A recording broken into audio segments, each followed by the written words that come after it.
పాపము, అశాంతి, భయం, దిగులు, శ్రమ, వేదన, దొంగతనం, వ్యభిచారం, వ్యాధి, హత్యలు, త్రాగుడు, ఉగ్రవాదం, భయంకర సంఘటనలు, మరణం, నరకం.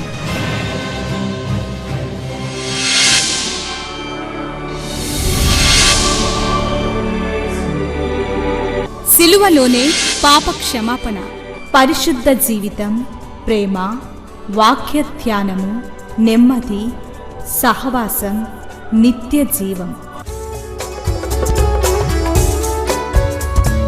శాంతి సోపానాలు, ఇవి శాంతి ప్రదాత బోధలు.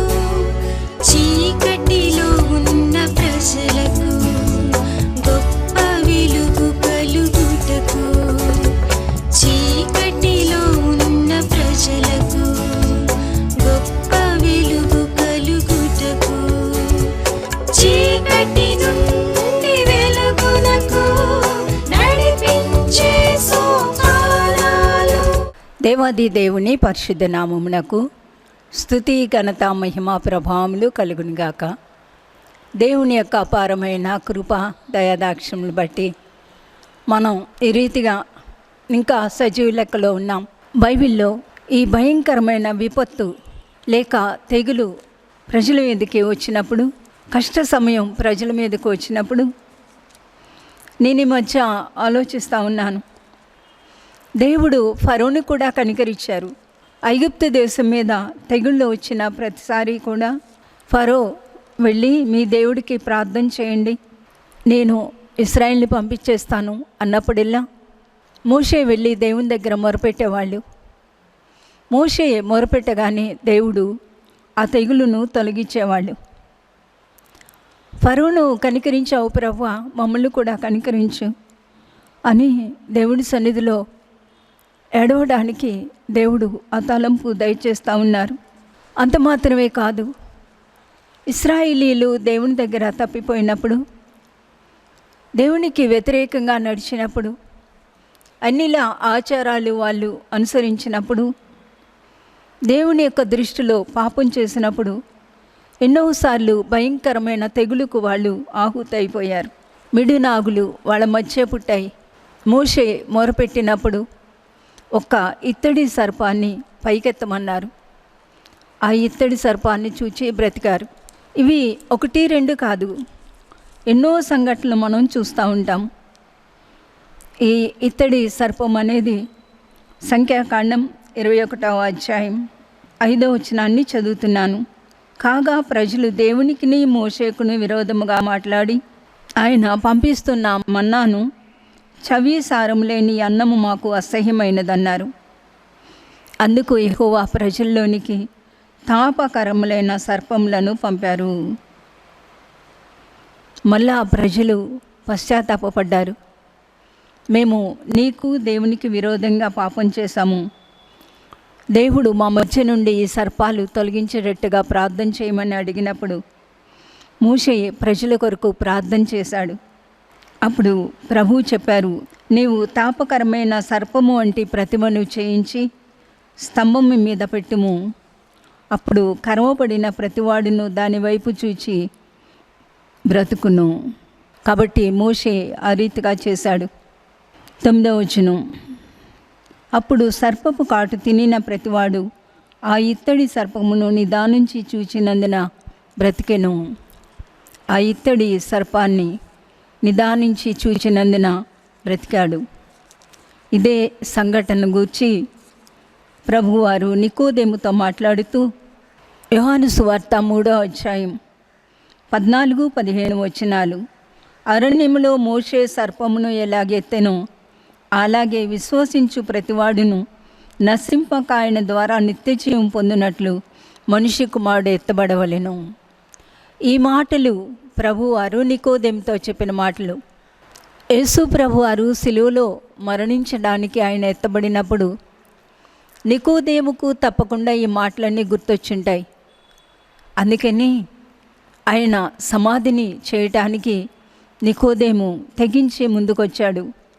అరిమతయి యోసేపు కూడా తెగించి ముందుకొచ్చాడు. ఇశ్రాయేలీలు మోషే నిర్మించిన ఆ యొక్క ఇత్తడి సర్పమును నిదానించి చూచినందున బ్రతికారంట. సంఖ్యాకాండం 21వ అధ్యాయం 9వ వచనంలో ఆ మాట ఉంటుంది. ఈ రోజుల్లో కూడా ఈ భయంకరమైన తాపకరమైన సర్పం వంటి ఈ అనారోగ్యంలో మన కొరకు సిలువలో ఎత్తబడిన యేసును నిదానించి చూడడమే మన యొక్క ఏకైక దిక్కు అనుకుంటూ ఉంటాను. దేవుణ్ణి చూడడం, ఒకవేళ ఈ లోకం విడిచిపెట్టవలసి వస్తే ఏ క్షణం విడిచిపెట్టవలసి వస్తుందో మనకు తెలియట్లేదు. కాబట్టి ప్రతిరోజు సిద్ధపడి ఉండడమే అనుకుంటా ఉంటాను నేను.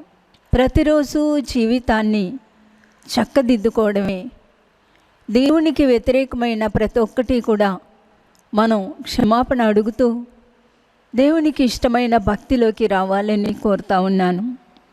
భక్తులు ఆయా పరిస్థితుల్లో ఎలా ప్రార్థించారు? సంఖ్యాకాండం 16వ అధ్యాయంలో కోరహు, దాతాను, అబీరాములు యాజకత్వాన్ని కోరుతూ మోషే మీద తిరగబడినప్పుడు 250 మందిని పోగేశాడు. మోషే వాళ్ళకి ముందు సాష్టాంగపడినా వాళ్ళు ఒప్పుకోలేదు.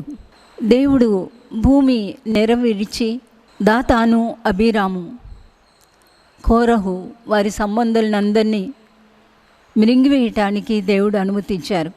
ఇంత ఘోరమైన పరిస్థితులు చూసి కూడా మర్నాడు ఇశ్రాయేలీలందరూ కూడా సర్వ సమాజం మోషే అహరోనులకు విరోధంగా సనిగారు. సంఖ్యాకాండం 16వ అధ్యాయం 41వ వచనం. మరునాడు ఇశ్రాయేళ్ల సర్వ సమాజము మోషే అహరోనులకు విరోధముగా సనుగుచు, మీరు యెహోవా ప్రజలను చంపితరని చెప్పి సమాజము మోషే అహరోనులకు విరోధముగా కూడెను. ఆ సందర్భంలో ఏం జరిగింది?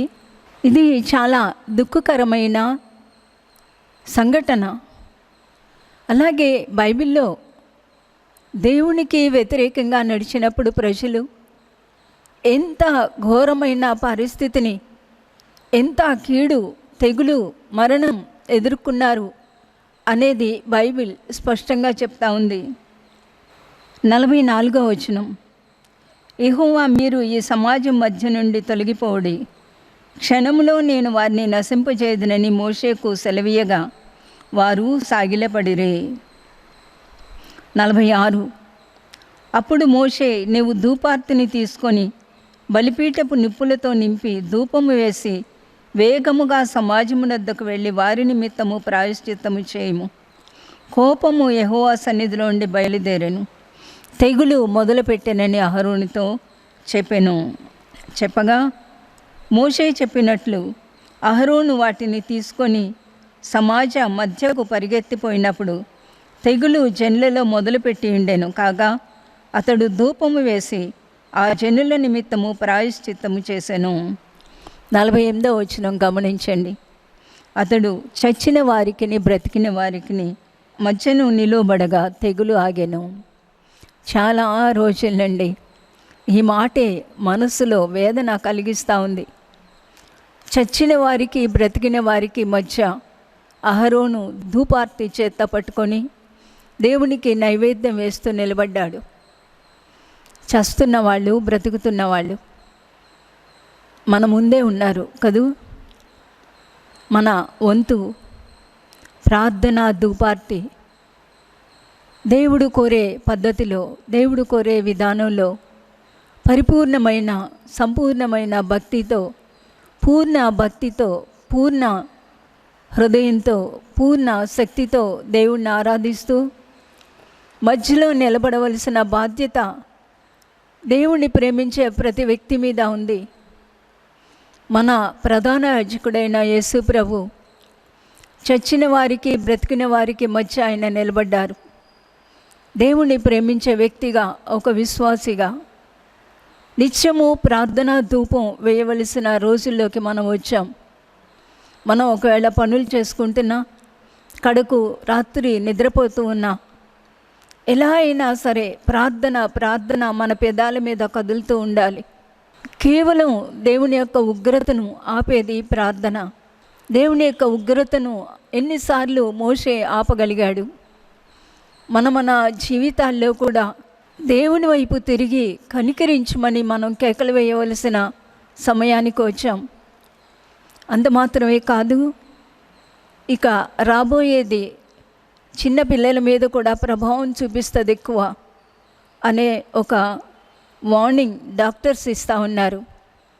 దైవజనులు కూడా ఇదే వార్నింగ్ ఇస్తూ ఉన్నారు. పిల్లల కొరకు రేయి మొదటి చామున లేచి ప్రార్థన చేయమని బైబిల్ ఘోషిస్తూ ఉంది. మరణం కిటికీలు ఎక్కుతూ ఉంది అని ఘోషిస్తూ ఉంది.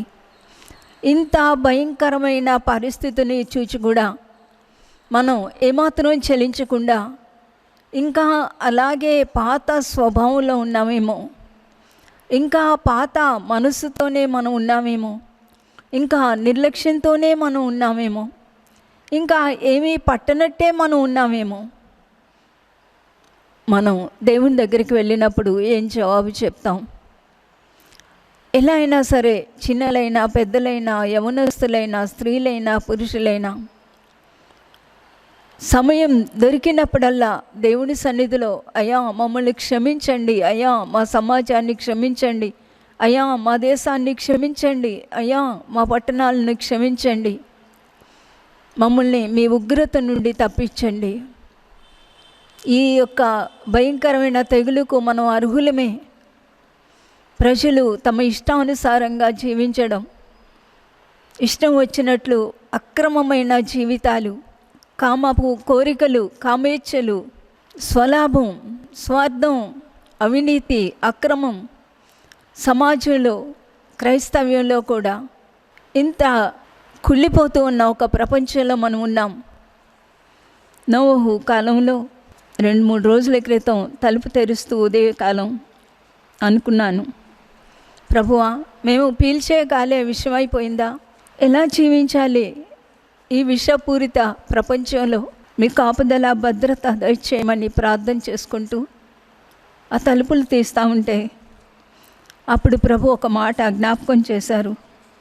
ఆదికాండం 6వ అధ్యాయం 5వ వచనం, నరుల చెడుతనము భూమి మీద గొప్పదనియు వారి హృదయం యొక్క తలంపులోని ఊహ అంతయు కేవలము చెడ్డదనియు యెహోవా చూచి తాను నరులను చేసినందుకు సంతాపపడ్డారు. 11వ వచనం, భూలోకము దేవుని సన్నిధిని చెడిపోయి ఉండెను, భూలోకము బలత్కారంతో నిండి ఉండెను. 12వ వచనం, సమస్త శరీరులు తమ మార్గమును చెరిపి వేసుకొని ఉండిరి. ఈ మాటలు జ్ఞాపకం వచ్చాయి. అవును, భూమి చెడిపోయింది, భూలోకం చెడిపోయింది. ప్రతి ఒక్కరూ కూడా తమ మార్గాలు చెరిపి వేసుకున్నారు. భూలోకం బలత్కారంతో నిండిపోయింది, స్వార్థంతో నిండిపోయింది, అక్రమంతో నిండిపోయింది. మంచి వాళ్ళకి రోజులు కాదు, యథార్థవంతులకు రోజులు కాదు, ఘోరమైన దుష్కార్యములు. ఇలాంటి భూమి మీద మనం చేసుకున్నదే విషపూరితమైన గాలిగా అయిపోయిందేమో అనిపిస్తూ ఉంది. కానీ దీనంతటికీ కూడా పరిష్కారం ఉంది. ఆ పరిష్కారమే ప్రార్థన. ఎలాంటి పరిస్థితి అయినా దానికి ఒక్కటే ఒక్క పరిష్కారం, మానవుడు దేవుని సన్నిధిలో తగ్గించుకోవడం, మానవుడు పరిశుద్ధతను అన్వేషించడం. మిమ్మల్ని పరిశుద్ధపరిచే యెహోవాను నేనే అన్నారు. కాబట్టి పరిశుద్ధతను వెతకడం, పరిశుద్ధతలో జీవించడం, సమస్త ప్రవర్తన యందు పరిశుద్ధత కలిగి ఉండడం. రెండవది ప్రేమ, క్షమాపణ, దీన మనస్సు.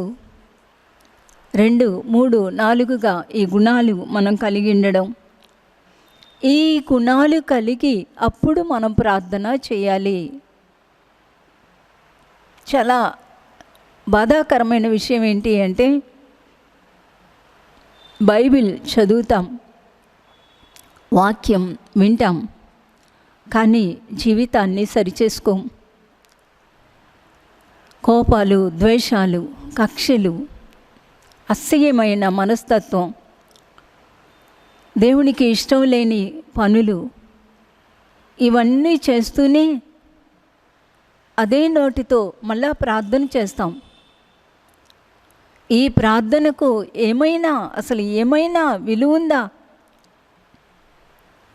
ఈ ప్రార్థనకు ఏమైనా జవాబు వస్తుందా? దేవునికి కావలసింది మన ప్రార్థన కాదు.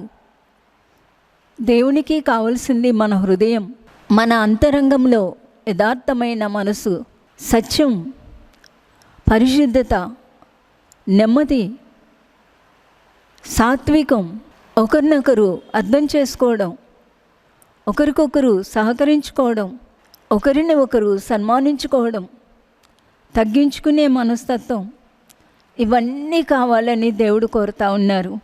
ఈ మంచి గుణాలు కలిగి సద్భక్తిని వెతుక్కుంటూ మనం ప్రార్థన చేస్తే దేవుడు తప్పకుండా మన ప్రార్థన ఆలకిస్తారు. తప్పకుండా ఈ తెగులు, ఈ ఉపద్రవం నుంచి విడుదల ఇస్తారు. గత వారం మనం దానియేలు చేసిన ప్రార్థనలో కొన్ని వాక్యాలు నేర్చుకున్నాం. ఈరోజు నెహెమ్యా ప్రార్థనను మనం అనుసరిద్దాం. నెహెమ్యా దినాల్లో కూడా ఒక భయంకరమైన ఉపద్రవం సంభవించింది. నెబుకద్నెజరు యెరూషలేము మీదకి దండెత్తి యెరూషలేము పట్టణాన్ని కాల్చేశాడు. చెరపట్టబడిన ఆ యూదుల్లో నుండి శేషించిన వారు బహుగా శ్రమ, నింద అనుభవిస్తూ యెరూషలేము ప్రాకారం కూల్చివేయబడింది, అగ్నిచేత కాల్చబడింది, దాని గుమ్మాలన్నీ కాలిపోయాయి.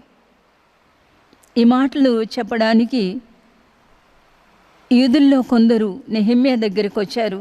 నెహెమ్యా గ్రంథం 1వ అధ్యాయం 4వ వచనం. ఈ మాటలు వినినప్పుడు నేను కూర్చుండి ఏడ్చి కొన్ని దినములు దుఃఖముతో ఉపవాసముండి ఆకాశమందలి దేవుని ఎదుట విజ్ఞాపనము చేస్తూనే, ఈ మాటలు విన్నప్పుడు కూర్చొని ఏడ్చాడు. నెహెమ్యా హృదయం చలించిపోయింది. నెహెమ్యా ఏడుస్తూ ఉన్నాడు. యెరూషలేము పట్టణం కాలిపోయిందని ఏడుస్తూ ఉన్నాడు. ప్రాకారం కూల్చివేయబడిందని ఏడుస్తూ ఉన్నాడు. గుమ్మాలు కాల్చివేయబడ్డాయని ఏడుస్తూ ఉన్నాడు. పితరుల సమాధులు కొల్లగొట్టబడ్డాయి అని ఏడుస్తూ ఉన్నాడు. ఈ రోజుల్లో ఈ సమాజం, ఈ తెగులు, ప్రజలు చనిపోవడం, ఈ భీకరత్వం, పిల్లలు చనిపోతే తల్లిదండ్రులు వెళ్ళలేకపోవడం, ఏంటండి ఈ ఘోరమైన పరిస్థితి? మనకేమైనా ఏడుపు వస్తుందా? మనకేమన్నా దుఃఖం వస్తుందా? మన గుండెలు ఏమైనా కరుగుతున్నాయా? నెహెమ్యా లాంటి వ్యక్తులు కూర్చొని ఏడ్చారు. ఈ రోజుల్లో మనం ఏదో చెప్పుకుంటున్నాం, న్యూస్ చూస్తున్నాం, యూట్యూబ్లు చూసేస్తున్నాం, అయ్యో అంటున్నాం, ఏంటిది అంటున్నాం, ఏంటి తెగులు ఎప్పుడు పోతుంది అంటున్నాం. దేవుడు అదేనా కోరుతా ఉన్నారు? కొన్ని వందలు వేలు నశించిపోతూ ఉంటే మన కన్నీరు ఏమైనా కారుతూ ఉందా? ఎంతవరకు మన గుండెలు పగులుతూ ఉన్నాయి? అదే ఒక పరీక్ష. నెహెమ్యా ఏడ్చాడు. కొన్ని దినములు దుఃఖముతో ఉపవాసం ఉన్నాడు. కొన్ని దినాలు ఏడుస్తూనే ఉన్నాడు. నేను కూడా ఇది ధ్యానం చేస్తూ ఉన్నాను. ఎందుకు ప్రభువా మా హృదయాలు కరగట్లేదు? ఎందుకు మా హృదయాలు ఇంత కఠినమైపోయాయి? అసలు చాలా బాధ. ఎవరయ్యా ఏడుస్తారు దేశం కొరకు? నువ్వు ఇలా అందరినీ తీసేసుకుంటే ఈ ప్రజలు ఏమైపోతారు ప్రభువా? మేమంతా దిక్కులేని వాళ్ళమైపోతాము తండ్రి, ఇంకా ఆపు ప్రభువా. మనలో ఎంతమంది అలా మొరపెడతా ఉన్నాం. నెహెమ్యా ఏడుస్తూ ఉన్నాడు. కొన్ని దినాలు ఏడ్చాడు, కొన్ని దినాలు ఉపవాసం ఉన్నాడు. అప్పుడు ఆకాశమందలి దేవుని ఎదుట విజ్ఞాపన చేయడానికి కూర్చున్నాడు. 5వ వచనం, ఆకాశమందున్న దేవా యెహోవా. అవును, నెహెమ్యా దినాల్లో ఆయన ఆకాశమందున్న దేవుడిగా గుర్తింపబడ్డాడు. ఇప్పుడు మనం ఎలా గుర్తిస్తాం ఆయన్ని? తండ్రి అని పిలిచే అర్హత దేవుడు మనకిచ్చారు. తండ్రి, ఈ ఘోర పరిస్థితులు చూడండి, మేమున్న పరిస్థితులు చూడండి, మమ్మల్ని మీరు కనికరించండి, మా బిడ్డల్ని కనికరించండి, మా సమాజాన్ని కనికరించండి. నిన్ను ఎరుగని ప్రజలను కనికరించండి. నిన్ను ఎరిగిన మేము ఎలా ప్రార్థించాలో అలాంటి ప్రార్థనాత్మను కుమ్మరించండి. ఆకాశమందున్న దేవ యెహోవా భయంకరుడైన గొప్ప దేవ, ఆయన భయంకరుడైన గొప్ప దేవుడు, ఏకైక దేవుడు, అద్వితీయ దేవుడు, పరిశుద్ధుడైన దేవుడు. ఆయన నమ్మిన వారికి ఆయన మంచి కాపరి. నిన్ను ప్రేమించి నీ ఆజ్ఞను అనుసరించి నడుచు వారిని కటాక్షించి వారితో నిబంధనను స్థిరపరచువాడా. నీ చెవి యొగ్గి నీ నేత్రములు తెరిచి నీ సన్నిధిని దివారాత్రము నీ దాసులైన ఇశ్రాయేలు పక్షముగా నేను చేయు ప్రార్థన అంగీకరించుము. మనం కూడా ప్రార్థన చేద్దాం. దేవా, ఈ దేశ పక్షంగా, ఈ ప్రజల పక్షంగా ఈ ఘోరమైన పరిస్థితులు మార్చమని నీ సన్నిధిలో పడి ఉన్నాను ప్రభువా. నీ సన్నిధిలో ఎలుగెత్తి మొరపెట్టుకుంటా ఉన్నాను. దయచేసి రక్షించండి, దయచేసి రక్షించండి. వందలాది వేలాది మంది నిన్నెరుగని ప్రపంచంలోకి వెళ్ళిపోతూ ఉన్నారు. ఒక్కసారైనా నీ పేరు వినకుండా వెళ్ళిపోతూ ఉన్నారు. మాకు స్వేచ్ఛ, స్వాతంత్రం, అన్ని పరిస్థితులు బాగున్నప్పుడు మేమెవ్వరికీ సువార్త చెప్పలేకపోయాం ప్రభువా, మమ్మల్ని క్షమించండి. ఇంకా చదువుతూ ఉంటే వార్తలు గుండెలు పిండేస్తూ ఉన్నాయి. ఎలా ఉన్నాయి మన జీవితాలు? ఏమైనా బాధ దేవుని సన్నిధిలో ఇన్ని నెలలుగా మనం బాధపడుతున్నామే, దేవుని సన్నిధిలో ఎలుగెత్తి ఏడుస్తూ ఉన్నామా? దేవుని సన్నిధిలో ఒక విశ్వాసి ఎలుగెత్తి ఏడ్చినప్పుడు దేవుడు భరించలేరు. దేవుడు తప్పకుండా సహాయం చేస్తారు. దేవుడు తప్పకుండా సహాయం చేస్తారు. లేఖనాలన్నిట్లో మనం చూస్తూ ఉన్నాము. నెహెమ్యా ప్రార్థన చేస్తూ ఉన్నాడు. నేను చేసే ప్రార్థన అంగీకరించు. నీకు విరోధముగా పాపం చేసిన ఇశ్రాయేలు కుమారుల దోషమును నేను ఒప్పుకొనిచున్నాను. నీకు విరోధంగా పాపం చేస్తూ ఉన్నా నా దేశం యొక్క దోషమును నేను ఒప్పుకుంటున్నాను. నా ప్రజల దోషాన్ని నేనే ఒప్పుకుంటున్నాను. నేనును నా తండ్రి ఇంటి వారును పాపం చేసి ఉన్నాము. నేను, నా సంఘం, నేను, నా కుటుంబం పాపం చేశాం. మేము సమాజాన్ని పట్టించుకోలేదు. మేము సమాజం కొరకు ఏడవలసిన విధంగా ఏడవలేదు. ప్రార్థించాల్సిన విధంగా ఆత్మల కొరకు ప్రార్థించలేదు. ఆత్మల కొరకు ప్రసవేదన పడలేదు. ఆత్మల కొరకు రోధించలేదు. ఎంతో నిర్లక్ష్యంగా బ్రతికాము ప్రభువా, మమ్మల్ని క్షమించండి, క్షమించండి, క్షమించండి. నేనును నా ఇంటి వారును పాపం చేశాము. నీ ఎదుట బహు అసహ్యముగా ప్రవర్తించితిమి. 6వ వచనం చివరి మాట. నీ ఎదుట అసహ్యంగా ప్రవర్తించాం, స్వార్థంతో జీవించాం. మా కుటుంబం, మా సౌఖ్యం, మా ఇల్లు, మేము, మా తిండి, మా బట్ట, మా యొక్క పరిస్థితులే పట్టించుకున్నాం. సమాజాన్ని పట్టించుకోలేకపోయాం. సమాజం కొరకు ఏడవలేకపోయాం. ఈరోజు ఈ భయంకరమైన శిక్ష, ఈ తీగులు మా మీదకు వచ్చింది. నీ సేవకుడైన మోషే చేత నీవు నిర్ణయించిన ఆజ్ఞలైన, కట్టడలైన, విధులైనను మేము గైకొనకపోతుమి. అయ్యా, నీ వాక్యంలో చెప్పబడినట్లు మేము నీ యొక్క విధులు, నీ ఆజ్ఞలు గైకోవట్లేదు ప్రభువా. మేము మా ఇష్టం వచ్చినట్టు ప్రార్థన చేస్తూ ఉన్నాం. మా ఇష్టం వచ్చినట్టు మందిరాలకు వెళ్ళాం. ఒకసారి మనం ఆలోచిద్దాం. ఎన్ని వారాలు టైంకి మనం మందిరానికి వచ్చాం? ఎన్ని వారాలు అసలు మందిరానికి రావడమే ఎగరగొట్టేసాం. ఏదో ఒక చిన్న కష్టం, మందిరాన్ని మానేస్తాం. ఎంత నిర్లక్ష్యమో మందిరం అంటే. బస్సు పలాన్ టైం వెళ్ళిపోతాం, ట్రైన్ పలాన్ టైం వెళ్ళిపోతాం, ఆఫీసు పలాన్ టైం వెళ్ళిపోతాం. అసలు విధేయత అనే మాటే మర్చిపోయాం. పూర్ణ ఆత్మ, పూర్ణ మనసు, పూర్ణ చిత్తంతో దేవుణ్ణి సేవించాలనే మాటే మర్చిపోయాం.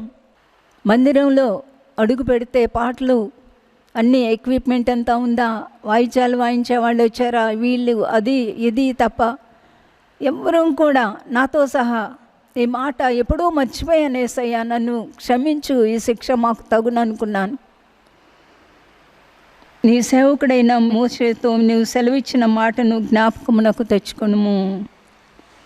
అపరాధం చేస్తే, పాపం చేస్తే జనులలోకి మిమ్మల్ని చెదరగొట్టినప్పుడు, మరలా మీ పాపాన్ని ఒప్పుకున్నప్పుడు నేను మిమ్మల్ని తిరిగి దేశానికి రప్పిస్తానన్నారు. మీ ఆజ్ఞలను అనుసరించి నడిచిన యెడల భూదిగంతాలకు తోలివేసిన మమ్మల్ని మళ్ళా తెస్తానన్నారు. అదే ప్రార్థన నెహెమ్యా చేశాడు. మనం ఈ దినాల్లో ఎలాంటి ప్రార్థన చేయాలి, ఎలాగా పరలోకం వెళ్ళాలి, ఎలాగా కుటుంబాలు రక్షించబడాలి, ఎలాగా హృదయాలు శుద్ధి చేయబడాలి, ఎలాగా అసలు ఈ పాపం, అక్రమం, రోజు రోజుకి పెరిగిపోతూ ఉన్న అక్రమం, బలాత్కారం, దుర్మార్గత, దేశం మీదకి దేశం, జనం మీదకి జనం ప్రభు చెప్పినట్టు జరుగుతూ ఉన్నాయి. కానీ ఒక దేవుని బిడ్డగా మన బాధ్యత ఏంటి? ఎలాంటి ప్రార్థన చేయాలి? ఏ రీతిగా దేవుని సన్నిధిలో పడి ఉండాలి? ఇంకా ఎప్పుడు చేసే ప్రార్థనే చేద్దామా? ఏమి పట్టనట్టుందామా? ఏంటి దేవుడు మన దగ్గర కోరేది? ఆ స్థాయిలో మనం నిలబడటానికి దేవా నాకు మీరు సహాయం చేయండి అని ప్రార్థన చేద్దాం. అలాంటి నెహెమ్యా చేసిన ప్రార్థన మనం కూడా చేసినప్పుడు